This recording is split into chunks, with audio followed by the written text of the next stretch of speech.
So it's absolutely fantastic to welcome Dr. Valley McLeod and Pastor Carl Smith back to our podcast. And I think we've got quite a hefty subject today. Now, in previous discussions, we talked about the Council of the Gods, the King of the Gods, and what we would like to touch on today is the rebellion of the gods. Now, I think Valley wants to use the Ezekiel as a starting point. And interestingly enough, according to Ezekiel's story, there was once a very important cherub in the garden of God on the mountain of God who was eventually chased from there. And he's called the anointed cherub that covereth. And that's Ezekiel 28, verse 14. So, Vili, did you want to use that as a starting point and sort of get us going on the topic? Okay, I can just concur with you. We were discussing the Council of the Gods, the Divine Council, in the previous two conversations. And the Council of the Gods is extremely important in this kind of discussion. It's such a pity that it's not that well known, this council, the Divine Council, where it's throughout the Bible mentioned in many different scriptures. We have already discussed it, but it's not that well known. Now, when we discuss the Satan and his place in all of this in the story, it's extremely important that we understand him in the context of the Divine Council.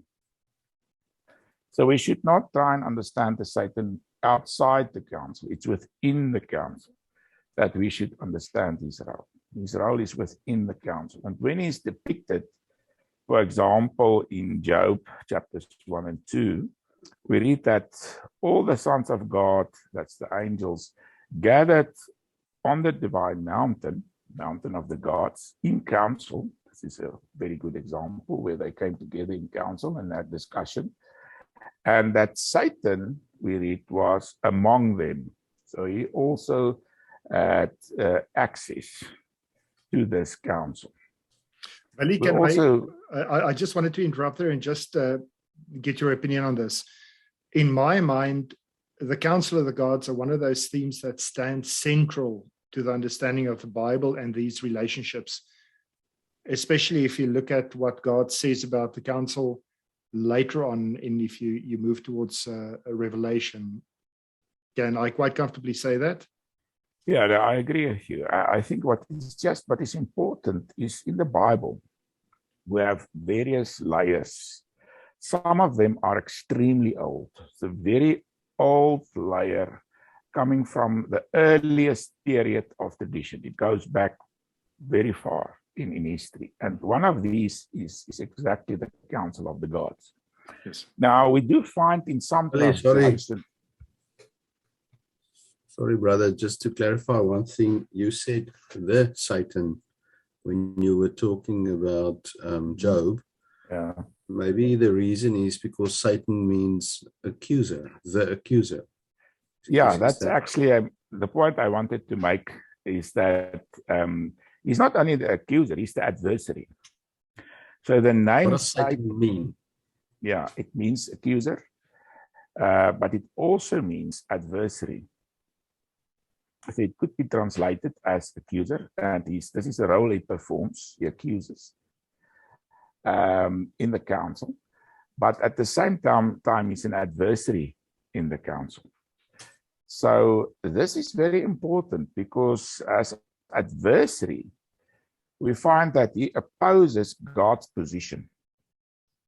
So God says Job is a good man. Satan says no. It's only because everything goes in his direction. He's rich, everything is okay with him. Why would he not serve you? So he's opposing God's position. And also later on in Zechariah, we find the same thing in chapter 3. Again, the context is the Council of the Gods. But in this case, we read how he is rebuked. How God or Yahweh rebuked him. So he has gone too far. So his adversary role in the council should be clearly understood. It's not only that he's an accuser. He accuses the people of God, and that he does also in the New Testament. We find that same role. For example, where Jesus said that the Satan has desired to, what is the word there? Sift. I think is that the right word? Yes. Yeah, to sift you. The context there seems to be he's accusing you, and he's bringing an accusation against you. And so it's there we find it, and we also find it in Revelation, where we read that he is the accuser of the brethren, Revelation chapter 12. So his role as accuser is constant throughout the Old and the New Testament. His adversary role as the one that's opposed to God's position is also clear. And that should be seen in that's quite a long discussion. We don't have time for that tonight, but his name as the Lord of the earth is actually very important. So after the conflict in heaven, the rebellion, somehow he came into a position where he had control of the earth. So in Job, we read that he went throughout the earth. He crossed the earth in all directions. That's consistent with his role as Lord of the earth. So he came into the council as the one that governs the earth. So in a certain sense, he's under God's authority, but in another sense, he's opposed to God's position. And if we discuss it in much broader terms, it's actually is opposed to the kingship, the role of Yahweh's kingship in the council. That's he's where also, everything comes. Yeah, and he's also called the Prince of this world. So yes. So that prince is important because it relates to kingship, and but that's a very long discussion, and we won't enter into that tonight. There's many verses regarding that. But so what I wanted to say, Lebay, is the council of the gods.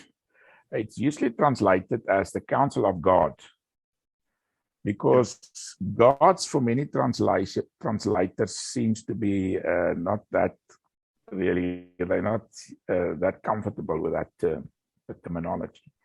But in Ezekiel, we do in fact find that some translations has translated it here as the council of the gods, which is actually the correct way to translate. That's a very old terminology. And before the angels were called angels in the Bible, they were called gods, or they were called sons of God.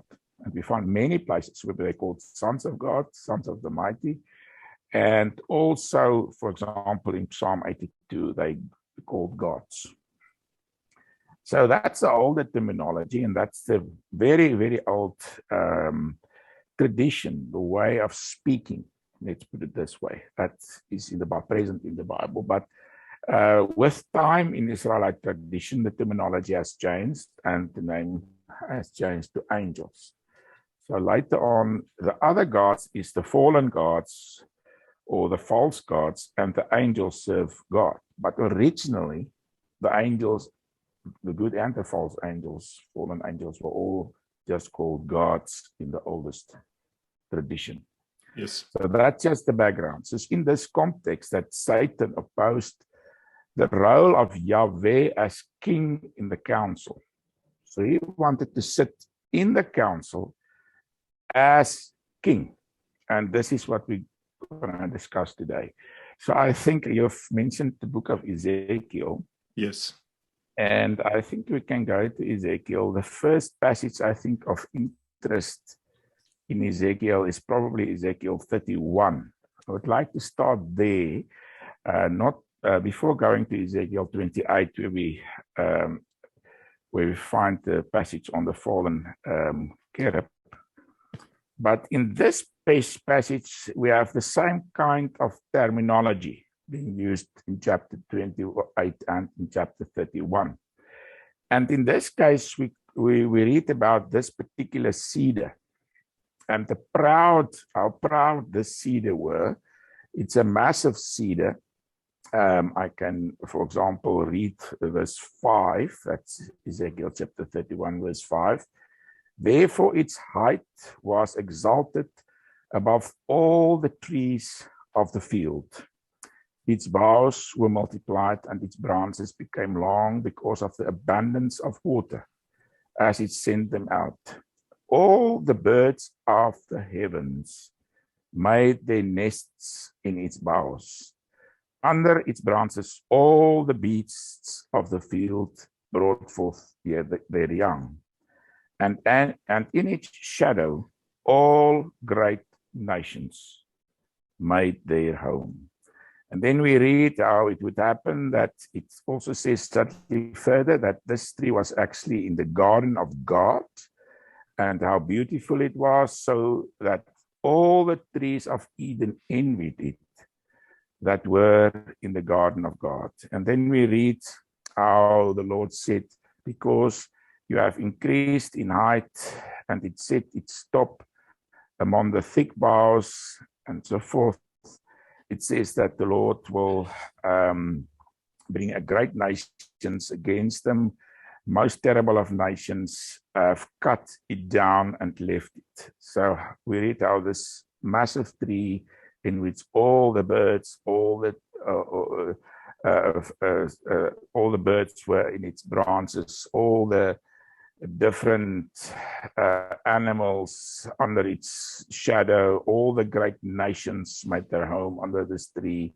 So this beautiful and the greatest of trees, I think this is important, because this is, if we understand this, we will have a much better understanding of the description we find in Ezekiel chapter 28, as well as Isaiah chapter 14, where we will go a little bit later on.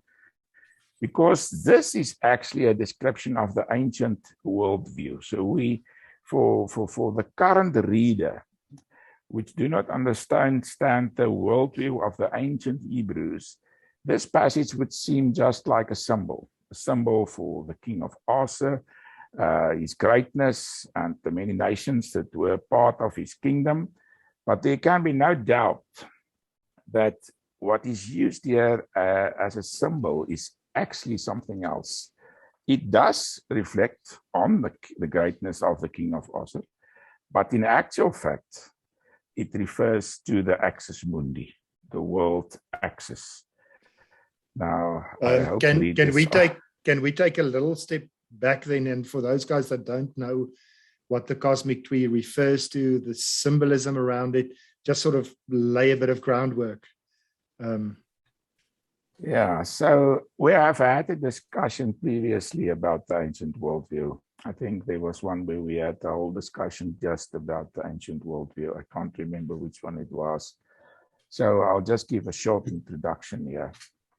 So the ancient peoples, they didn't see the world as in our terms, in scientific terms. We see the world only in scientific terms. But not them. They saw the world in terms of their observations. There were no science involved. It was just observing the world. And an important aspect of the observation were the stars. So they saw the stars. And one observed the stars. And that's such a pity that in our day and age, we spend so little time under the stars. At night, we was in our buildings.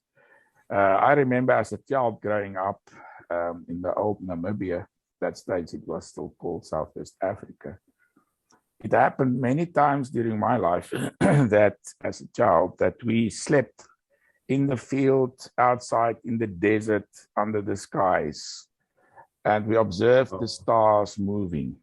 And that's how the ancients lived, under the stars. They observed the stars. And if one observed the stars, there's something interesting that one would see.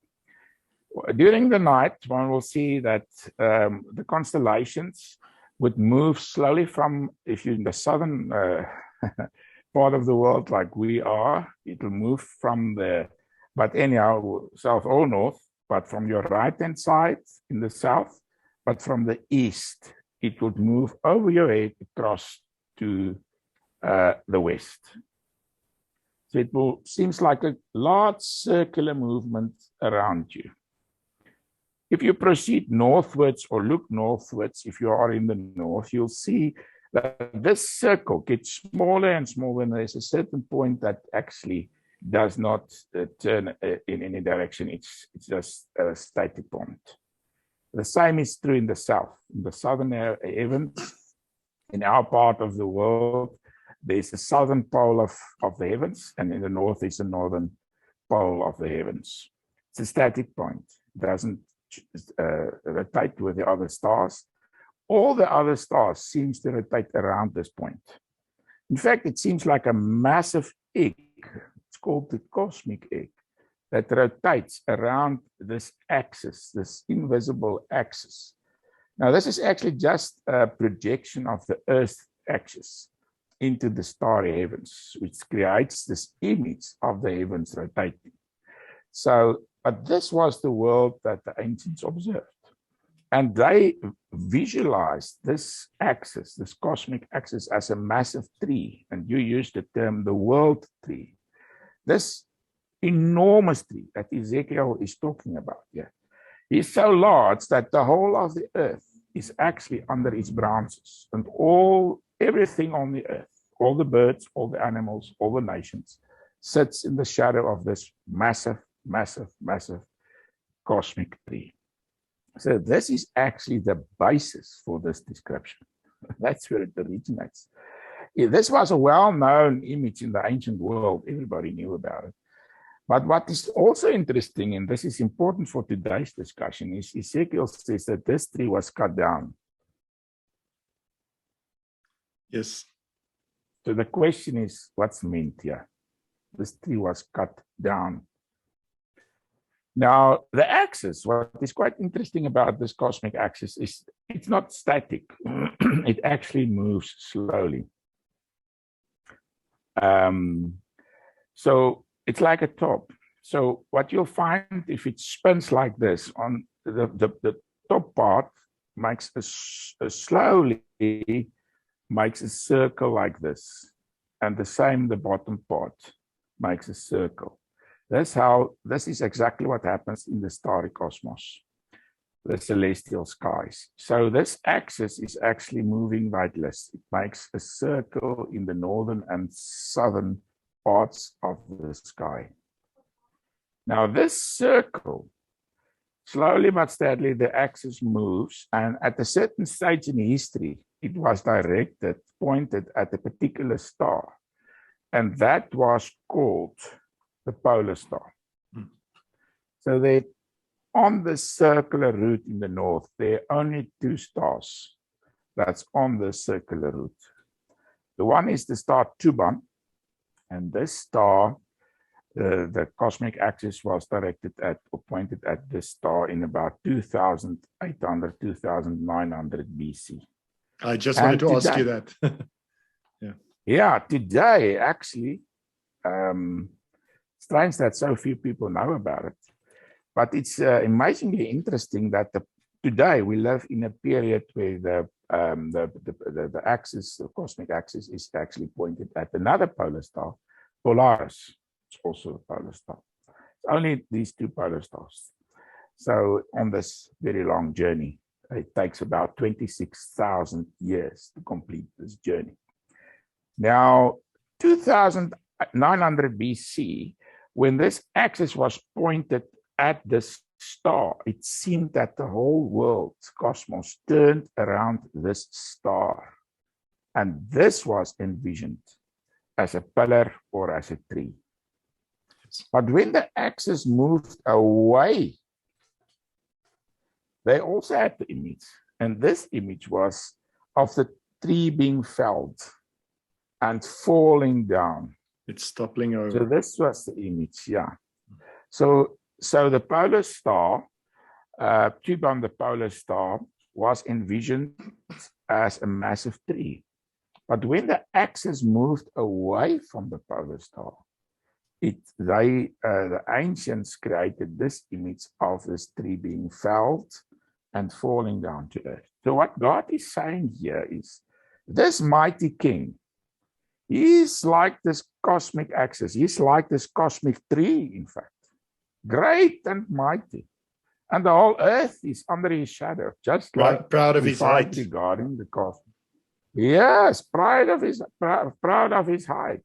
The largest one in Eden, but he will be cut down and he will fall. So this king will fall in the same way that the cosmic tree was cut down and fell on the ground. So this is a remarkable image for the ancients.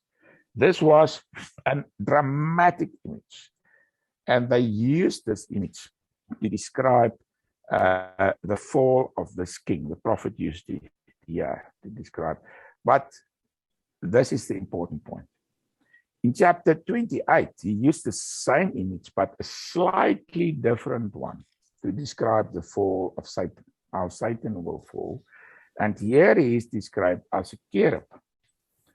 Now, in the Bible, the cherubs, we find the cherubs in Genesis 1, where we have the story of the Genesis 1, Genesis 2 and 3, where we have the story of the Garden of Eden. In that tree, which is in the middle of the garden, also represented the cosmic tree. But in that case, we find a snake at the tree. And we find the cherubim also guarding the tree. So this is also an ancient image. So this ancient image are that in ancient times, this cosmic tree were viewed with an eagle in the top and the snake at the bottom. And this is exactly what we find in the starry heavens. The cosmic axis in the top, we find Draco, the mighty constellation of Draco. Now, originally, Draco was not a dragon or a snake, a serpent. It was an eagle, but it had become a fallen eagle. So at some stage in history, it was, we know exactly when it happened. It was during the Akkadian period. This eagle, image of the eagle was combined with that of a snake. So it was a flying dragon. And we find the same description actually in Isaiah chapter 14 for King Sargon, but with reference to the ancient image of the Akkadian kings using this exact image of the flying dragon. And eventually this dragon lost its wings and it became just a serpent that's in the sky. So we have in top of the cosmic tree, we have originally this massive eagle, which became a fallen being. And at the bottom, we have the snake in the form of Hydra, the constellation of Hydra. So we have the cosmic tree, we have the eagle in the top, we have the snake at the bottom, and this has evolved into the Draco in the northern starry heavens and the Hydra in the south. Willie, can I ask a question, please? Yes, absolutely. You are continually referring you're attaching these big things that occurred to the starry heavens, Dracon constellation also, and the stars moving from from Thuban to Polaris. And the ancients saw something very significant in these movements and in these stars. But today we are not looking at the cosmic heavens in that way. We are just see it as stars. But why are there such a big similarity with these events, these big events? Should we see more in it, in the stars, or is it just coincidence? Yeah, so at this stage, it's quite an interesting question. And in my upcoming book on the Nephilim, I describe what I call the celestial code in the starry heavens, because we do read in the Bible, both in the Old and the New Testament, that the starry heavens is like a scroll. And the wise men were able to read the scroll and know that Jesus was born. But we're not going to talk about that tonight. But you say the ancients are more intelligent and more wise than us. No, I'm not saying that. But what I am saying is this is a mighty image that we do have here. It's of a the beautiful polar image. star and this massive tree that was cut down. Now, in the same way that the tree was cut down, we find in Ezekiel that this cherub was said to be in the garden of God in Eden. And we'll read in Ezekiel chapter 28 about this. It says that you were the anointed cherub who covers. I established you. You were on the holy mountain of God. Now we're going to return to the mountain of God, but this is extremely important. Here we have the mountain of God. You walked back and forth in the midst of fiery stones. You were perfect in your ways from the day you were created, till iniquity was found in you. By the abundance of your trading, and then he proceeds like this, he says, you became filled with violence within, and you sinned. Therefore I cast you as a profane thing out of the mountain of God, and I destroyed you, O covering cherub, from the midst of the fiery stones. And here we have the same thing, exactly the same words that we found in Ezekiel chapter 31. Your heart was lifted up because of your beauty. You corrupted your wisdom for the sake of your splendor. I cast you to the ground. So we have exactly the same image in this case. But now the reference is not just to the tree, but to the cherub on the mountain of God. Now, to understand this in terms of the ancient worldview, we must understand that this cosmic dome of the starry heavens, I've previously said that we could understand this rotation of the stars of the cosmos as a massive egg. So the top part was seen as a massive mountain, the cosmic mountain of the gods. So on top of this mountain is where Eden was situated. And this is where the tree was situated, this massive tree. And it's here on the mountain of God, near the northern stars, the polar stars. It's exactly here that this eagle, this cherub, is to be found. But he had become a fallen creature. That's why he's a snake. He's visible as Dracu in the northern skies. There he is. But now we read that he would fall from that position. His proudness, it is arrogance. He will fall from that position on top of the mountain of God. So this is the mountain of God, the cosmic mountain. And the reference here is quite interesting. In my opinion, it refers here to the fiery stones, in the midst of the fiery stones on the mountain of God. Now, I believe this refers to the star. Yeah, the fiery, stones. Yeah. It refers to the stars. So he says you were in the midst of the stars, on this mountain of God, on the cosmic mountain. Now, Tiban, the polar star, is indeed a part of Draco. It's in the tail of the Draco constellation. So the dragon at one stage, well, at that stage he was not yet a dragon, but this image could be projected backwards. So at one stage, he was seated on top of the mountain of God at the polar position. That's the throne position. And he sat there, and he was in his proudness, seeing himself as the king among the gods, because this was the position reserved for the king of the gods. And this is where he sat down.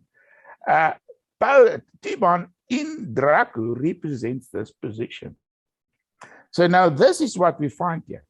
In the same way that Tuban had fallen, or the cosmic axis, or the cosmic tree was cut down and had fallen, he would also fall. This cherub would also fall eventually from this high position. So what I can mention is that the ancients saw this image in the starry heavens of the cosmic mountain and the cosmic tree and the cosmic garden. But for them, it was just the image of an invisible world. So this was not the real mountain of God. This was just an image in the starry heavens. It was like a projection. Yes. To make a projection against a wall. It's not something real. But it's an image that we can work with. It gives us a hold on things. For them, it represented the real mountain of God. And it's on that mountain where this cherub was the one that covered the face probably of God and so forth. It says it's the cherub that covereth. And it was from there that he was cast down. The image is exactly the same that we find in Ezekiel 31. And the background here is the cosmic world, and especially the polar star, the cosmic axis that moved from the polar star. So it's just using this image in reference to the fall of Satan, which is here described as a fallen cherub, and saying in the same way that the polar star, so to say, fell out of heaven. Actually, they had a myth about it. It fell from heaven towards a position as the morning star, as Jupiter in the morning. And it's in that sense that you will also fall from that high position. Sorry, Willie, I was just wondering, is it the morning star, is it Jupiter or is it Venus? Now, in that case, there's actually two morning stars. Okay. And in Job, you will read about both. When the morning stars, it says when the creation happened, I think it's in chapter 38, I'm not sure, 32 or 38. And he says there, where were you, Job? And the morning stars were celebrating after creation, but he reversed to the morning stars. So Jupiter were also seen as a morning star at that stage. And the reference here is particularly to Jupiter. Right. Now, this is important, the day star, because this takes us to the other passage. And this passage is the one in Isaiah chapter 14. And this is well known among Christians because the King James translators of the Bible has translated this as Lucifer, the fall of Lucifer. So day star had been translated as Lucifer in this passage in chapter 14 in Isaiah. So we read here from verse 12, how you are fallen from heaven, O Lucifer, son of the morning. How you are cut down to the ground. So this is exactly the same image that's being referred to here that we've already discussed. You who weakened the nations, for you have said in your heart, I will ascend into heaven.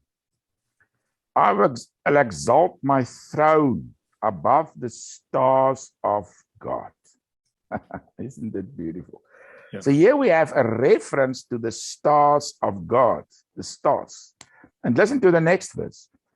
I will sit on the mount of the congregation. This is the mountain where all the sons of God or all the gods come together in council for the divine council. And the reference here is to the stars of God, which refers to the angels, presented by the polar stars as those being present in the council of God. He says, and he continues, on the farthest sides of the north, in the utmost parts of the north. That's in the northern polar region, where we find this image of the mountain of God, called here the Mount of the Congregation, and where we have the stars of God in reference to the polar stars, referring to the angels present in the divine council. And listen to these words, I will exalt my throne above the stars of God. So it's about kingship. He wants to be king in the council. And that's why he's the adversary. He wants to be king. He's not happy with Yahweh being king. We've discussed that in the previous discussion. Yahweh being the king in the council. He's not happy with that. Yes, in a certain sense, accepted it to some extent. But after the coming of Christ, this conflict between Lucifer, if you can use this from the King James, or Satan as the adversary in the council, and Yahweh has intensified. And this is what we find in the New Testament, is a dramatic intensification of this conflict. Because after Jesus' coming, the way were prepared for him being to fall from heaven. Jesus often said, I saw him fall from heaven. So this moment where he will fall from heaven, from his position among the gods in the council of the gods, is coming closer. And so he said, I will ascend above the clouds, height of the clouds. I will be like the Most High. Yet you shall be brought down to Sheol. That's Hades. That is the underworld, realm of death. To the lowest depths of the pit. So it's exactly the same image that we discussed already in Ezekiel chapter 31 and in chapter 28 that we have in this case. But here we have another image, the same kind of image, but it's clear. It's in the northern region, the utmost regions of the north.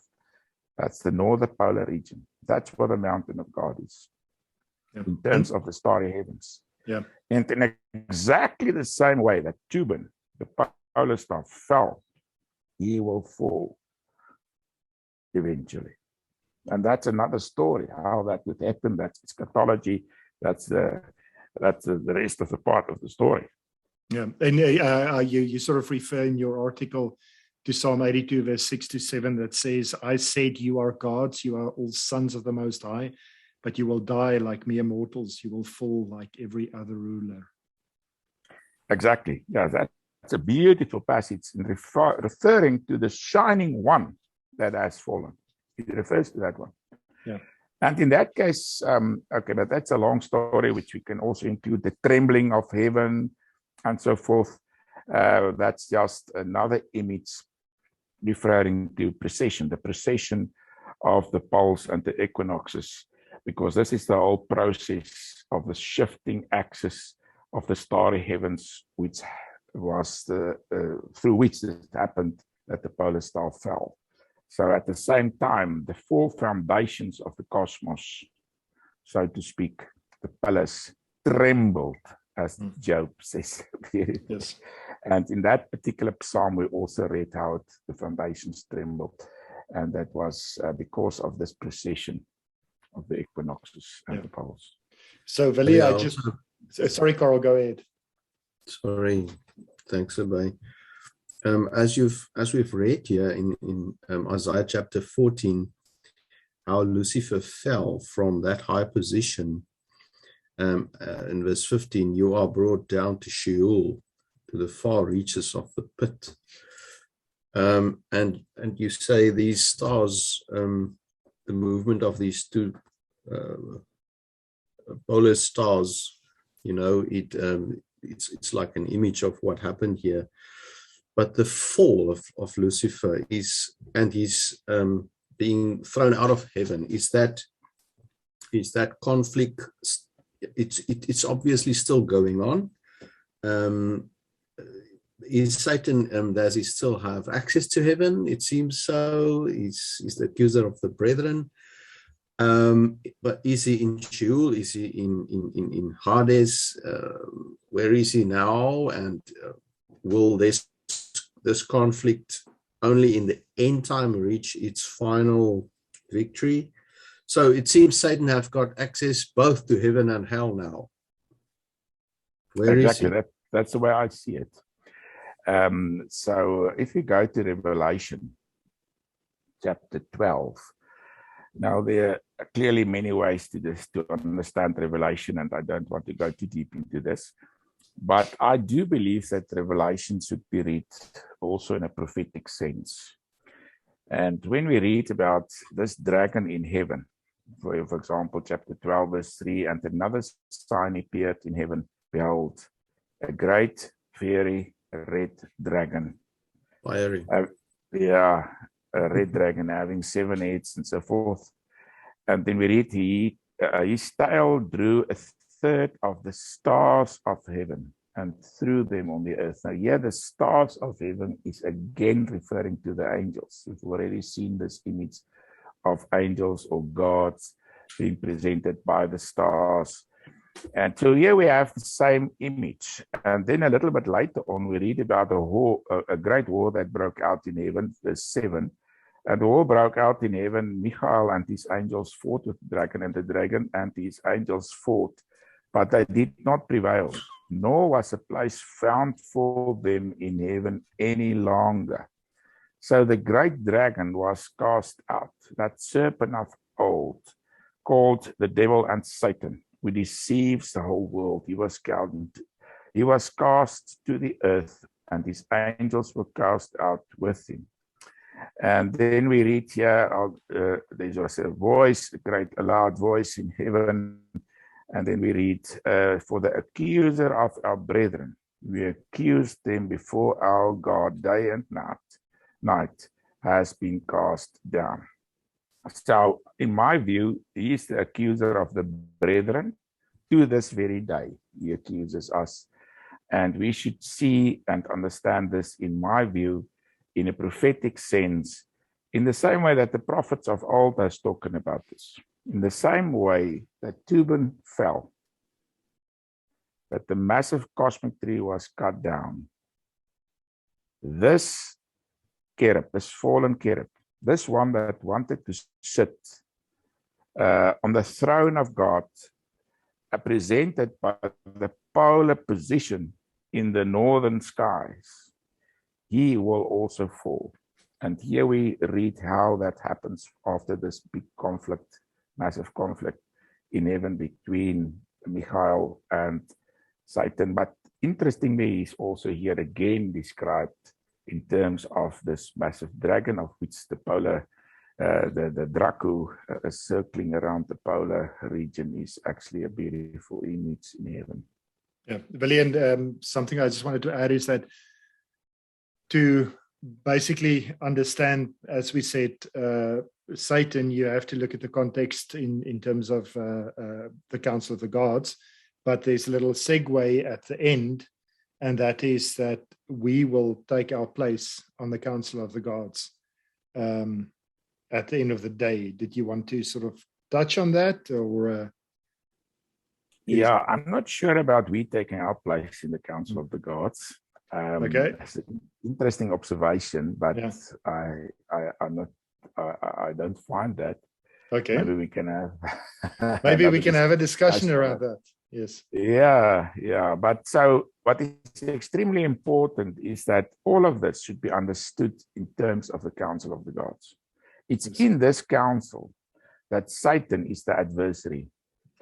And it's against God's position. He actually wants to be king, but Yahweh is the king, but he wants to be king. And he's trying to undermine God, and he accuses his people before God in the council. But he has access to the council as let's say, the governor of earth. But after Jesus' coming, this conflict has intensified a lot. And while he's still the prince of the earth, eventually this conflict regarding the kingship in the council of the gods will come to a climax when this fight, this massive battle, will occur at the end of days, when Michael will throw him out of heaven. And that which the prophets has already said in Isaiah chapter 14, Ezekiel chapter 28, that will happen. That's actually described in Revelation chapter 12. Yeah. The prophecy, it's there described in another way. But there, it's definitely described in terms of end time events. That's how I understand it. So you, in your understanding, Michael and his angels will kick Satan out of heaven in the future. And if you read further in Revelation, it's not a nice picture for what will happen on earth, because it says here, Revelation 12:10, I heard a loud voice in heaven saying, now the salvation and the power and the kingdom of our God has come, for the accuser of our brothers has been thrown down, who accuses them day and night. And they have conquered him by the blood of the Lamb, the word of their testimony, and they love not their lives even unto death. Therefore rejoice, heavens, and you who dwell in them. But woe to you, O earth and sea, for the devil has come down to you in great wrath, because he knows that his time is short. So it seems that the war will be continued on earth in the end times. Exactly. So the earth is the place of the final battle. And that's why his wrath will be thrown out on the people of God on earth. That's actually said a little bit later in that passage. So that's why there will be the terrible tribulation, called the Great Tribulation in Matthew, where Jesus talks about these things. So it will be a terrible time, and it's another conversation how our worlds are moving towards those things. But what I want to say at this stage is it's clear that Satan is definitely very active in the world, and he has enormous control in this world. And I think his position in the council of the gods, where he misuses this to accuse the brethren, it's reflected on what we find today in the world we're living in. And it's a world where Christians will find it more difficult each day as time goes on. But we know that eventually this battle will be won by our Lord Jesus Christ. He will eventually take up the kingship also of the earth, as we've read in Zechariah chapter 14. It's a beautiful, beautiful description of this event when he will take up the kingship after the final battle and become king on earth, and reject Satan's claim to the earth. So this is actually an amazing story that we're talking about, that's evolving over centuries, and where there's many aspects, but especially it's described by the Old Testament prophets in terms of the celestial image of the polar star that had fell. And in again, the it's same way. Yeah, this is wonderful. Fall. Yeah, this wonderful, wonderful golden thread that has a beginning and it runs right through until the end. It's, but yeah, I think we definitely need to do a podcast on the tribulation.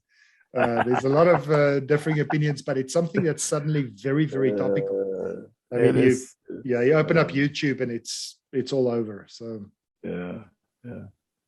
Carl, do you have any final questions or tricky questions to throw Willy's way? I have, but I will not do it now. No, I can just say this. The depth of the Bible is amazing. The more you study, the more you see, oh, it's actually talking about the same events, the same rebellion, and you can tie the knots. And Willy, thank you for helping us to do that, to get a deeper understanding in this big conflict. And we all truly rejoice knowing that our Lord has conquered the evil one, the devil and Satan, and we know the end of the story, so we can keep on going forward with courage and hope. Absolutely. Perfect. Absolutely. I have one little tricky question. So the devil is obviously waging this war. He's already lost. Why do you think he's still sticking to his guns and fighting? To whom are you asking? I'm not sure whether you must. Is he still buying time for himself? Is he trying to drag? Well, maybe he believes he has a chance. Maybe have some other motives. How will we know what is in his mind? Yeah, that's true. Someone asked me that, so I'm asking you. Great stuff. Yeah. Awesome. Any final thoughts, Willy? No, it Great stuff. was nice discussing these things together. Yeah. Yeah, great stuff. I just want to thank you guys for your time. It was really interesting. And I look forward to the next discussion. I think what's happening is there's a couple of key items or themes that's getting lifted out, and we will definitely revisit those in future podcasts and sort of delve a bit deeper than we're currently doing. But thank you very much.